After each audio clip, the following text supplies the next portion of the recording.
Selamat siang, Bapak Ibu pendengar atau penonton yang saya hormati. Puji syukur kepada Tuhan Yang Maha Kuasa karena kita masih bisa bertemu dalam acara webinar ini. Saya akan membahas tentang PPI di era COVID-19. Seperti kita ketahui bahwa pencegahan dan pengendalian infeksi itu adalah merupakan standar pelayanan di rumah sakit. Sudah tertulis dalam kebijakan Kementerian Kesehatan dan sudah punya dasar hukum. Dasar hukumnya adalah Undang-Undang Nomor 36 Tahun 2009 tentang kesehatan, di mana dikatakan di sana bahwa setiap rumah sakit bahwa kita harus memberikan pelayanan yang aman dan bermutu kepada pasien. Dalam kebijakan Kementerian Kesehatan sudah disampaikan bahwa setiap rumah sakit harus melaksanakan PPI. Jadi pelaksanaan PPI ini bukan karena adanya saat ini coronavirus 19, tapi memang untuk mencegah virus-virus yang lain dan untuk mencegah infeksi-infeksi yang lain. Sehingga setiap individu yang terlibat di dalam rumah sakit harus senantiasa terlibat di dalam pencegahan pengendalian infeksi. Kita ketahui bahwa infeksi terkait dengan kesehatan atau HIV, penyebabnya itu ada dua, eksogen maupun endogen. Eksogen itu adalah dari tubuh pasien itu sendiri. Di mana kalau kondisi tubuh pasien itu sendiri sudah ada penyakit penyerta dengan daya tahan tubuh yang menurun, maka jika ada kuman yang masuk dalam tubuhnya, itu akan lebih berisiko terjadi infeksi. Kemudian itu adalah dari endogen. Eksogen adalah dari luar tubuh pasien. Kalau endogen dari dalam tubuh pasien. Infeksi HIV ini dapat menimbulkan masalah. Di mana tentu lama hari rawatnya akan meningkat. Kalau lama hari rawat meningkat, tentu biaya akan meningkat. Mortalitas juga akan meningkat, termasuk morbiditas. Pendapatan rumah sakit akan menurun, demikian juga pendapatan daripada pasien. Hati-hati akan terjadi bisa tuntutan hukum.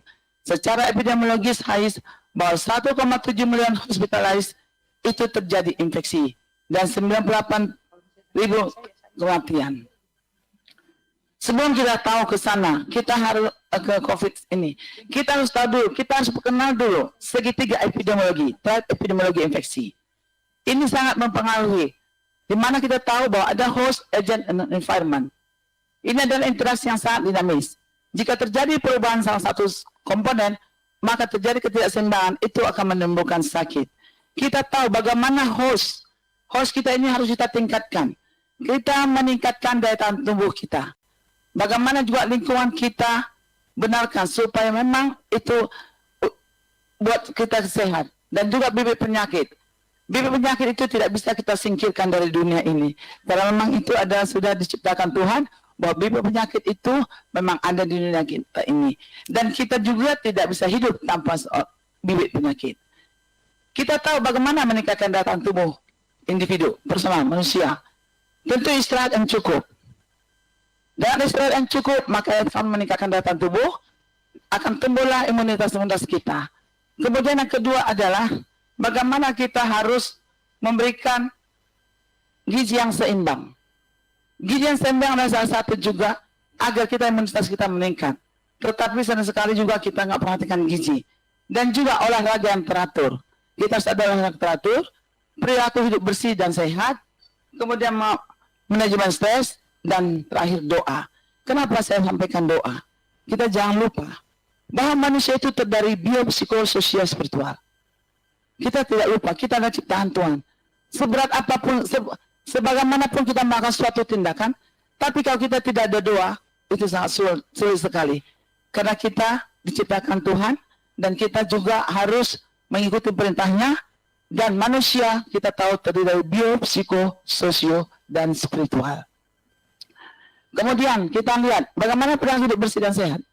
Lakukanlah kebersihan tangan, lakukanlah kebersihan diri, kebersihan permukaan lingkungan, kebersihan udara, kebersihan air, etika batu atau bersih, menghindari area padat. Kita lihat orang naik bus, udaranya tidak segar, udaranya tidak ada. Tidak ada jarak satu individu ke individu yang lain. Napas orang itu bisa kita hirup. Demikian juga kereta api. Apakah pernah kita memikirkan seperti ini? Yang harusnya di dalam keramaian-keramaian seperti itu perlu sangat diperhatikan. Janganlah karena adanya virus corona ini, maka kita memperhatikan. Seandainya pun nanti virus corona ini sudah reda, sudah tidak ada lagi, tentu hal ini tetap harus kita perhatikan. Sehingga kalau kita naik bus, naik kereta api, seyogianya memang kita harus duduk. Sehingga setiap tempat itu ada kapasitas orang di sana.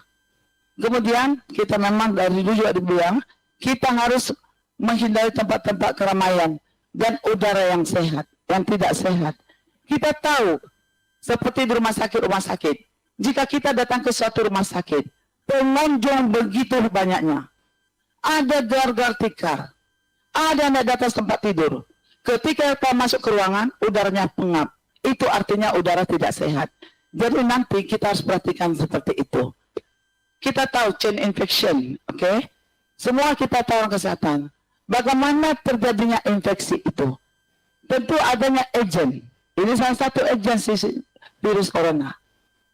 Agen ini adalah bisa menginfeksi manusia. Kemudian ada reservoirnya. Di mana reservoirnya si agen itu? Reservoirnya adalah di benda hidup dan di benda mati. Di mana siapa itu benda hidup?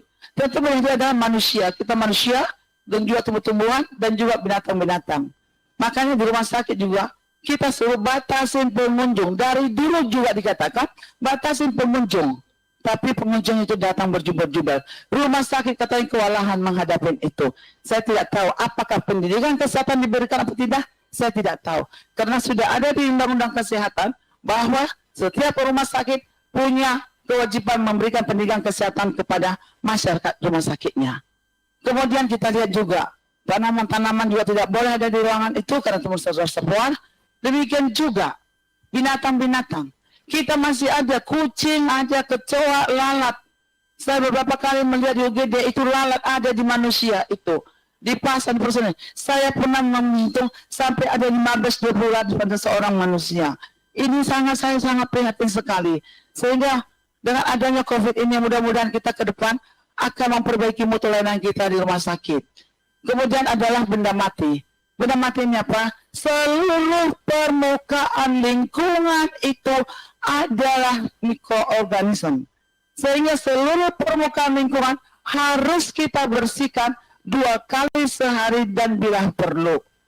Kita tahu bahwa benda mati ada juga di air, ada juga di tanah, di seluruh permukaan lingkungan. Tolong kita lihat bawah-bawah meja, di bawah kulkas, di balik lemari, itu sangat banyak di sana kotor-kotoran, banyak kecoa-kecoa, banyak lalat. Itu salah satu yang harus juga kita perhatikan, bagaimana reservoir itu yang kita bisa hindarkan. Kemudian kita lihat portal of exit. Kuman itu boleh ada di lingkungan kita. Memang kuman tidak hilang dari permukaan bumi ini. Tapi bagaimana kuman itu masuk ke dalam diri seseorang? Tentu ada port of exit-nya, keluar dari diri seseorang. Bahwa kuman itu ada di manusia. Di seluruh membran mukosa manusia itu ada kuman. Kita tahu bahwa hidung kita, membran mukosa hidung, membran mukosa mata, membran mukosa yang lainnya, itu semua ada mikroorganisme. Jadi dari sanalah keluar mikroorganisme tersebut.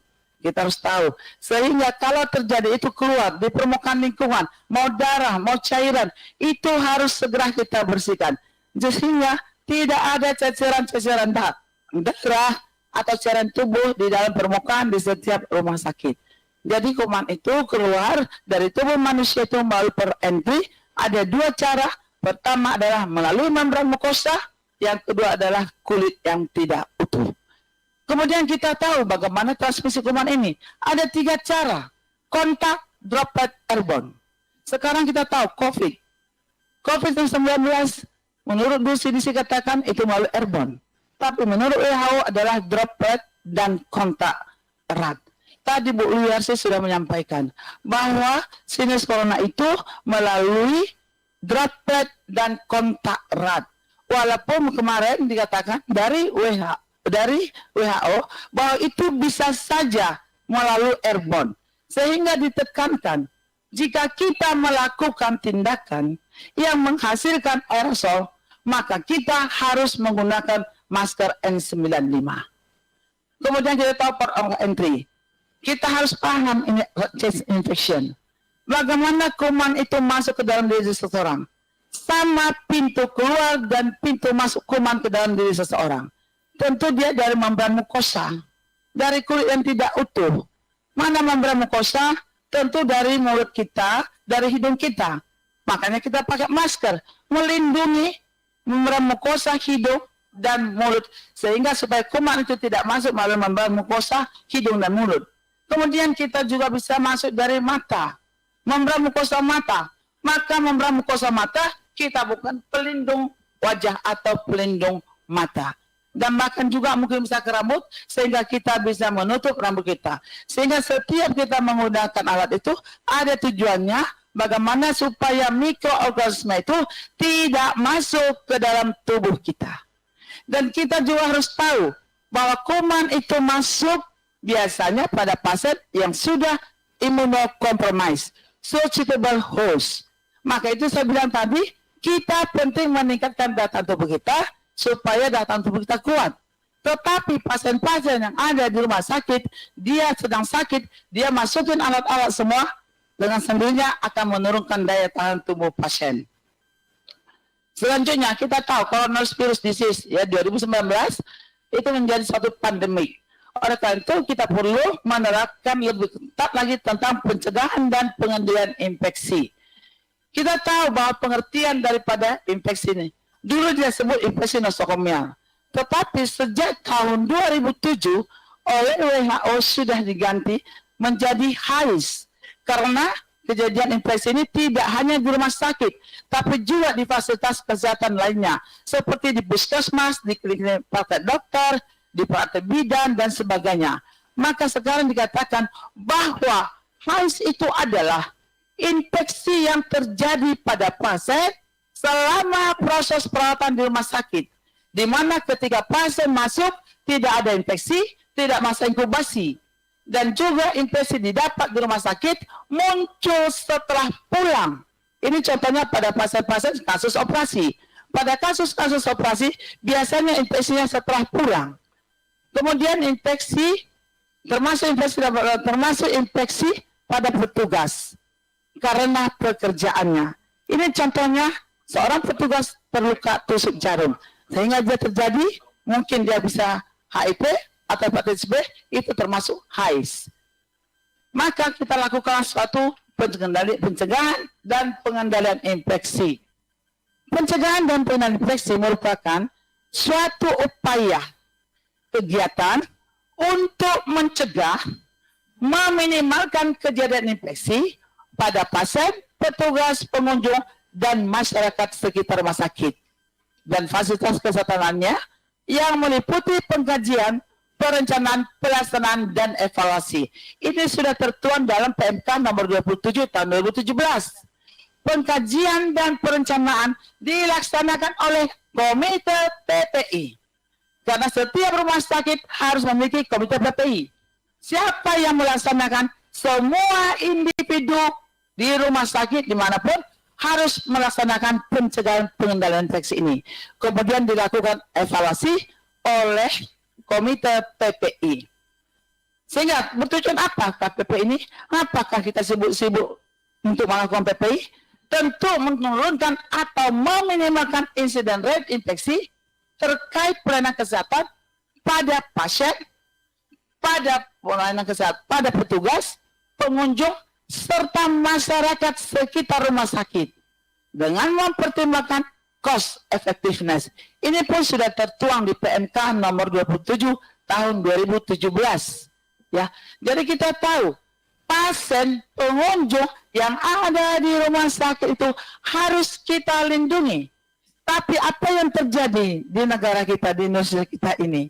Itu pengunjung itu bertikar di lorong-lorong, di sekitar tempat tidur pasien, makan, ada lalat, sangat menyedihkan. Padahal kita harus melindungi mereka. Tapi kita tidak pernah, kita membiarkan mereka demikian. Dengan adanya acara ini mudah-mudahan akan terjadi perubahan di kita ya. Ini adalah salah satu, ini adalah program PPI. Inilah program PPI semua yang kita harus lakukan.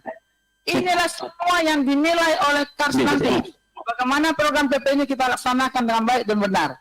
Bahwa program PPI itu adalah sesuatu yang harus kita laksanakan Ada 5, menerapkan kewaspadaan isolasi, kemudian kegiatan surveillance, pendidikan dan pelatihan, minimal 85% harus sudah dilatih PPI seluruh rumah sakit, petugasnya dan seluruh karyawan di sana. Kemudian penerapan bandas pada pemakaian alat-alat kesehatan dan juga tindakan operasi. Kemudian penggunaan antimikroba yang rasional. Penggunaan antimikroba yang rasional ini sudah tersendiri sekarang di Kementerian PPRA. Jadi di dalam PP ini kita hanya melakukan kewaspadaan isolasi. Kita ketahui bahwa kewaspadaan isolasi ini ada 2 lapis. Lapis pertama standar, lapis kedua transmisi. Standar ini ada beberapa termasuk hand hygiene, APD, limbah lingkungan, pemeriksaan pernapasan, penanganan linen, kesehatan karyawan, penempatan pasien, etika batu, penyediaan aman, dan praktek lumbar fungsi. Ini yang harus kita terapkan. Ya, ini kita tahu seperti ini.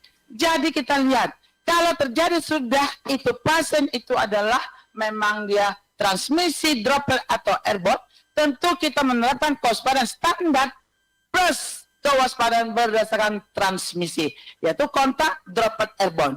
Jadi kalau misalnya kalau COVID itu sekarang sudah kita katakan droplet, tentu kita melakukan droplet. Kalau dia kontak, tentu kontak. Kalau dia airborne, ketika kita melakukan tindakan pemeriksaan aerosol, maka kita lakukan airborne dengan menggunakan masker N95. Oke, kebersihan tangan kita tahu bagaimana cara penggunaan tangan. Ini tangan bagaikan pistol dan kemana pelurunya. Mungkin saya perlu demonstrasikan, karena banyak sekali yang tidak paham tentang kebersihan tangan. Banyak sekali. Mungkin bahwa ini kasih tahu, biasanya kasih tahu semua orang. Karena banyak sekali ketika saya ke rumah sakit, orang banyak tidak tahu bagaimana melakukan kebersihan tangan yang benar. Pertama kita ambil cairannya, kemudian kita gosok seluruhnya telapak tangan dengan telapak tangan, kemudian kita bikin punggung tangan, telapak tangan dengan punggung tangan, semua harus mengena. Sebelahnya lagi begini demikian, kemudian telapak tangan dengan jari-jari, kemudian punggung jari-jari, kemudian ibu jari-jari lagi, kemudian ujung jari-jari. Waktunya 20-30 detik. Ketika tangan kita kotor, maka kita harus melakukan kebersihan tangan dengan air mengalir. Kita ambil basahin tangan kita, kemudian kita ambil sabun, kita gosok lagi seperti tadi, selama 20-30 detik. Setelah 20-30 detik, maka kita harus cuci di air mengalir dengan cara yang sama, sehingga semua itu sabun-sabun yang ada di sel-sel tangan itu akan keluar semuanya. Jadi harus tepat dan benar ketika melakukan kebersihan tangan. Mudah-mudahan tahu semua ini ada. Mungkin kita sudah tahu semua, ada gambarnya ini. Oke, ini dia. Jadi kemudian pemakaian APD. APD itu terdiri dari apa? Ada pelindung kaki, sepatu. Jadi kita harus memenuhi kaki kita dengan menggunakan sepatu. Jangan sampai kaki kita juga luka. Kalau luka kaki kita berarti pintu masuk kuman. Kemudian menggunakan gaun dan masker, pelindung mata dan wajah, pelindung rambut, kepala, dan masker. Tadi 2 tadi masker ya. Bagaimana alat kesehatan kita pakai? Maaf, kita menggunakan masker melindungi mulut dan hidung, membran kosa mulut dan hidung. Kita menggunakan pelindung wajah, melindungi mata kita. Sehingga bisa saja kita pakai face shield. Kemudian rambut kita harus tutup. Kemudian kita nutupi menggunakan gaun. Gaun yang kita pakai menutupi seluruh tubuh kita. Oke. Kewaspadaan standar melalui pemasukan kesehatan. Semua alat-alat yang sudah kita gunakan harus kita proses kalau sudah kita lakukan, kita gunakan. Alat-alat yang kita pakai itu ada kritikal, ada semi-kritikal, ada non-kritikal. Kalau dia kritikal, tentu kita harus lakukan sterilisasi. Kenapa dikatakan kritikal? Resiko infeksi tinggi karena alat ini masuk ke dalam pembuluh darah dan jaringan steril.